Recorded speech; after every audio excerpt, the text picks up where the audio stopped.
তো hello guys, সিনে নিউজে তোমাদেরকে স্বাগতম। আজকে জানবো বাংলা চলচ্চিত্রের কিছু নতুন আপডেট।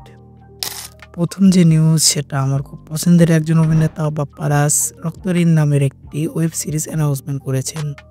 সেখানে তাকে একটি পুলিশ ইনচার্জ চরিত্রে দেখা যেতে পারে। আমার দেখে খুব ভালো লাগলো যে তিনি লম্বা একটা সময় পরে কামব্যাক করেছেন। তাকে লাস্ট দেখা গিয়েছিল পরমাণ 2-তে সিয়ামের বড় ভাইয়ের চরিত্রে। এদিকে পরিমণির ফেসবুক পেজ ছেড়ে একটি পোস্ট থেকে জানা যায় গোলাপ নামের একটি চলচ্চিত্রে কাজ করতে যাচ্ছেন পরিমণি। তার বিপরীতে আছেন চিত্রনায়ক নীরব।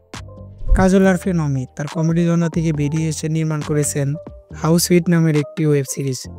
সেখানে অভিনয় করেছেন অপূর্ব আর তাসনিম ফারিন, যেটা বঙ্গতে রিলিজ হতে পারে ভালোবাসা দিবসে। এদিকে তাসনিম ফারিনের জন্মদিনে পরিচালক সঞ্জয় সমুদ্র একটি পোস্টার ড্রপ করেন। সেখানে তাসনিম ফারিনকে অ্যাকশন অবতারে দেখা যায়। শোনা যাচ্ছে মুভিতে শরীফুল রাজ ও মোশাররফ করিমকে ভিলেন চরিত্রে দেখা যেতে পারে। সঞ্জয় সমুদ্রের লাস্ট কাজ ছিল সুপারস্টার জিদের সাথে অমানুষ সিনেমা। তো এমনই ইন্টারেস্টিং নিউজ ও মুভির আপডেট জানতে চ্যানেলটি সাবস্ক্রাইব করে পাশে থাকুন।